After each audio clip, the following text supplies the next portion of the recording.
Assalamualaikum warahmatullahi wabarakatuh. Sebelumnya izin memperkenalkan diri, nama saya Windy Apriani dengan 3 digit NIM terakhir saya 018. Saya dari Teknologi Rekayasa Otomasi 2024 Sekolah Vokasi Undip. Dan saya juga dari Praktikum A. Nah, di sini saya akan menjelaskan PPT tugas 2 pertemuan 3 dari praktikum dasar sistem kontrol. Nah, kita langsung saja. Materi dari PPT ini mengenai Simulink dalam MATLAB. Sebenarnya apa sih MATLAB itu? Nah, MATLAB juga disingkat dari Matrix Laboratory atau sebuah bahasa program tingkat tinggi dan lingkungan komputasi interaktif yang dikembangkan oleh MathWorks. Nah, MATLAB juga sangat populer di kalangan insinyur atau ilmuwan karena kemampuan yang sangat luar biasa dalam komputasi numerik, analisis data, visualisasi, dan pengembangan algoritma. Keunggulan dari MATLAB ini utamanya adalah memudahkan dalam mengolah matriks dan data dalam bentuk array. Selanjutnya, apa sih itu Simulink? Simulink adalah sebuah lingkungan grafis yang terintegrasi langsung di dalam MATLAB. Dengan Simulink, kita bisa membuat model, melakukan simulasi atau pemodelan. Nah, dengan menganalisis sistem dinamis menggunakan diagram blok, ini juga sangat memudahkan kita buat memvisualisasikan sistem yang kompleks tanpa harus menuliskan kode baris per baris. Jadi, Simulink ini sangat mempermudah kita untuk melakukan visualisasi pemrograman tanpa kita harus menuliskan kode per barisnya. Nah, konsep modeling dan simulasi dari Simulink ini adalah membuat presentasi materis atau virtual dari sebuah sistem di dunia nyata. Contohnya membuat model matematis dari sistem suspensi mobil. Nah, selanjutnya simulasi itu apa sih? Simulasi juga merupakan proses menjalankan model tersebut seiring berjalannya waktu untuk mengamati berbagai skenario. Misalnya, apa sih yang terjadi jika suspensi melewati jalan berlubang? Nah, tanpa harus membuat prototipe fisik yang mahal dan memakan waktu, jadi kita juga bisa tahu gitu simulasi atau prosesnya tuh kayak gimana. Next, transportasi Laplace sama fungsi alih itu untuk menganalisis sistem dinamis. Kayak gimana sih? Karena kita juga di sini menggunakan alat matematika yang sangat kuat. Nah, transformasi Laplace itu adalah sebuah metode yang mengubah persamaan diferensial yang sangat rumit dalam domain waktu atau T menjadi persamaan aljabar yang lebih sederhana dalam domain frekuensi atau F atau S. Nah, ini tuh membuat analisis dalam sistem menjadi jauh lebih mudah daripada kita harus menjabarkan satu persatu. Selanjutnya adalah fungsi alih.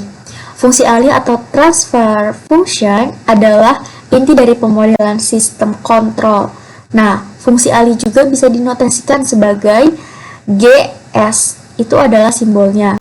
Dalam perbandingan ini, output sistem terhadap inputnya dalam domain Laplace diasumsikan sebagai kondisi awal adalah 0. Fungsi ini juga mempresentasikan karakter internal dari sebuah sistem.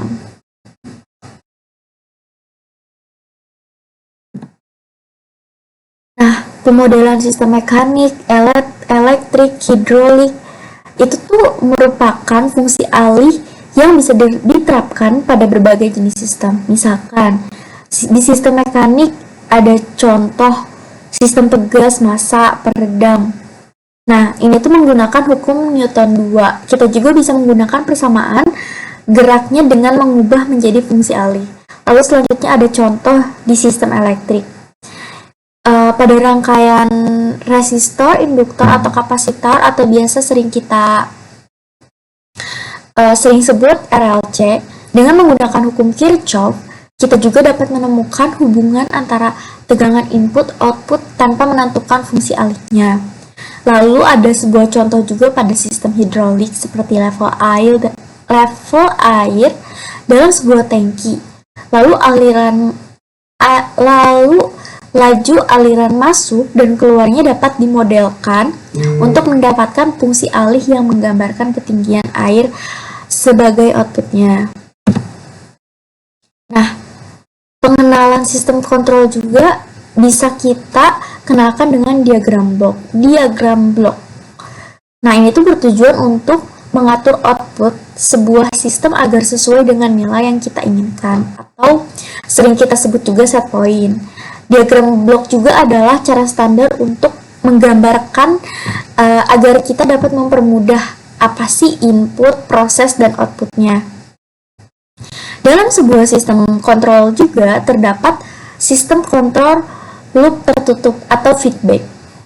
Terdiri dari input atau set point yang merupakan nilai acuan yang kita inginkan. Lalu ada controller, otak dari sistem yang membandingkan set point dengan hasil pengukuran untuk memutuskan tindakan koreksinya. Lalu ada proses, yang dimana sistem fisik yang ingin kita kontrol, misalkan motor, pemanas. Lalu selanjutnya ada output. Output itu respon aktual dari sistem atau hasil akhir yang kita inginkannya itu kayak gimana. Lalu ada sensor. Sensornya itu sebagai feedback untuk mengukur output yang kita inginkan hasil dan mengirimkan nilainya kembali untuk dibandingkan dengan set point yang kita inginkan di awal tadi. Nah, selanjutnya dasar dari Simulink ini. Gimana sih cara menggunakan Simulink pada MATLAB? Nah, pertama kita buka MATLAB, lalu ketik Simulink di command window atau klik icon Simulink di toolbar. Kemudian pilih blank model untuk membuat lembar kerja baru. Nah, maka di situ akan muncul Simulink Library Browser. Nah, disinilah semua blok yang kita butuhkan tuh ada di sini, kayak berbagai macam jenis.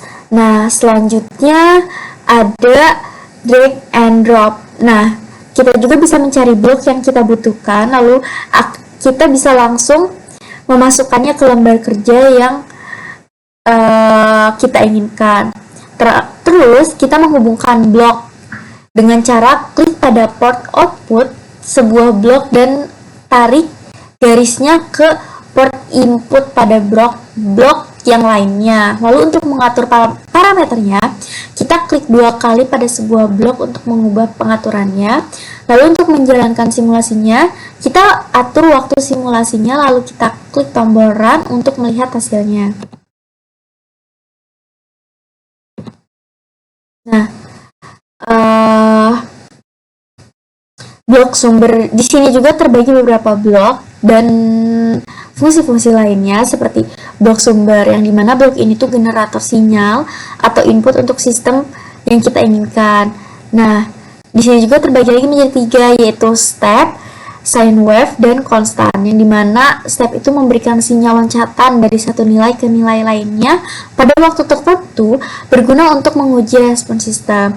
Lalu ada sine wave, menghasilkan sinyal sinusoidal, jadi nanti outputnya tuh bakal berbentuk sinyal sinusoidal. Lalu ada konstan yang menghasilkan nilai konstan. Lalu ada blok tujuan. Blok ini juga menampilkan atau menyimpan hasil simulasi dari yang sebelumnya. Lalu ada scope, blok yang terpenting yang fungsinya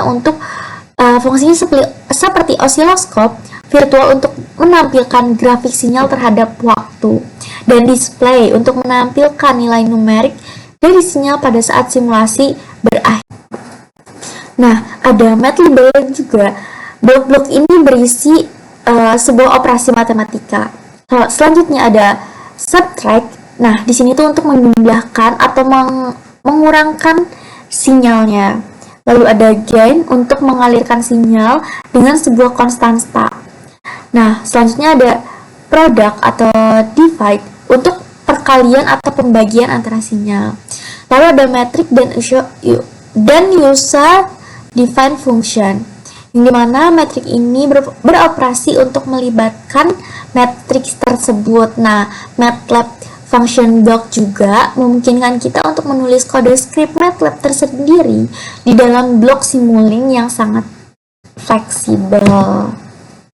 Selanjutnya ada lookup tables. Di sini juga berguna untuk memudahkan sistem non-linear di mana output adalah fungsi dari input berdasarkan data tabel yang kita definisikan.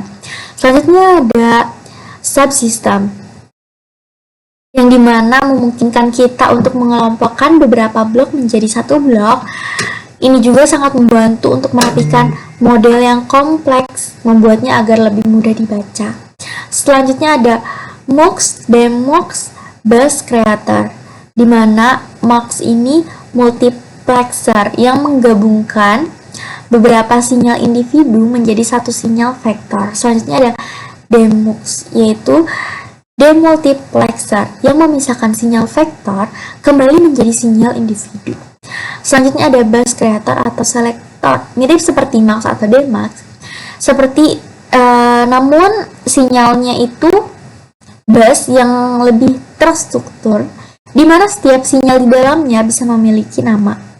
Selanjutnya ada selector dan switch.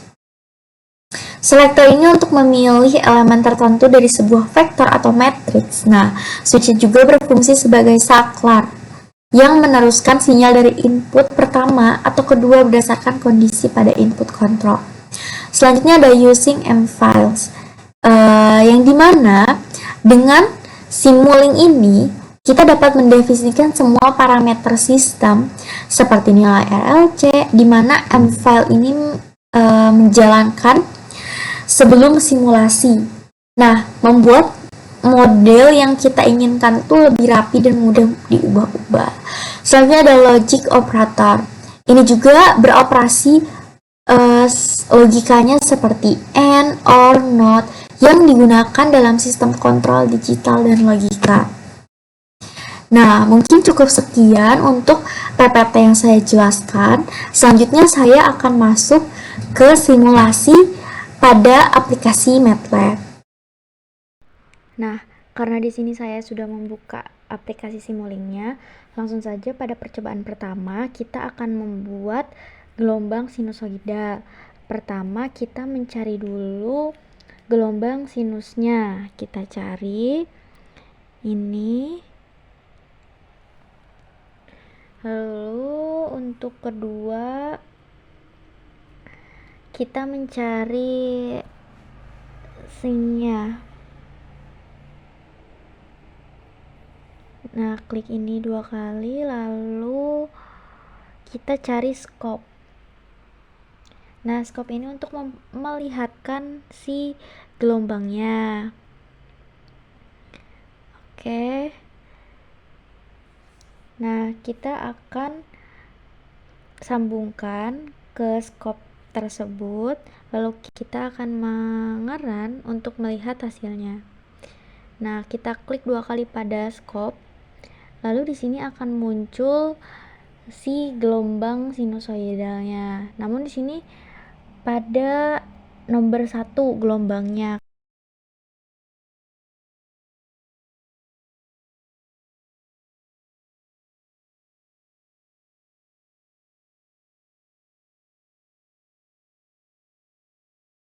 Nah, untuk percobaan kedua kita akan menambahkan gain karena agar gelombangnya tuh berbeda dari gelombang pertama. Di sini kita cari dulu gainnya. Nah, ini lalu kita tarik dan kita tempelkan di tengah-tengah. Kita tempelkan di tengah-tengah antara sink dan scope-nya. Nah, di sini kita klik gain-nya, lalu kita edit menjadi 3. Kita klik OK. Nah, kita run lagi. Nanti hasil gelombangnya itu dia akan berada di titik 3. Nah, seperti ini.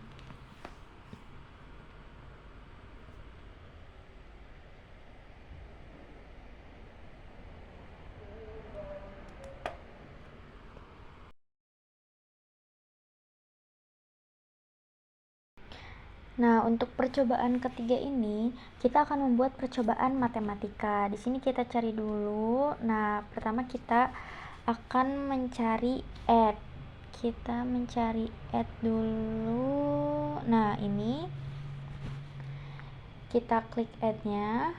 Lalu sekarang kita cari divide, terus product. Nah, ini. Lalu terakhir kita cari subtract. Nah, ini. Nah, setelah kita menambahkan 4 fungsi tersebut, kita juga akan menambahkan 2 konstan yang nantinya akan disambungkan. Nah, kita akan menambahkan konstan, tapi kita akan menambahkan 2 konstan di belakang 4 fungsi tersebut.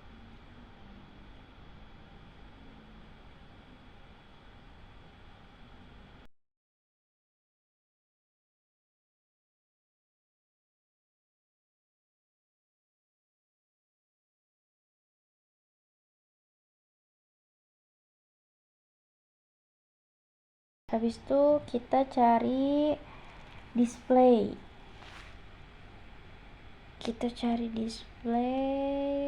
Nah, ini.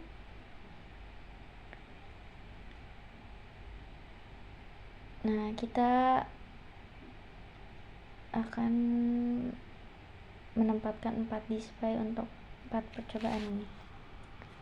Nah, display juga di sini untuk melihat hasil akhirnya dari keempat percobaan. Kita sambungkan dulu konstan itu ke add untuk menambahkan, lalu kita sambungkan juga konstan ke divide untuk pembagian, dan kita sambungkan konstan ke product untuk perkalian.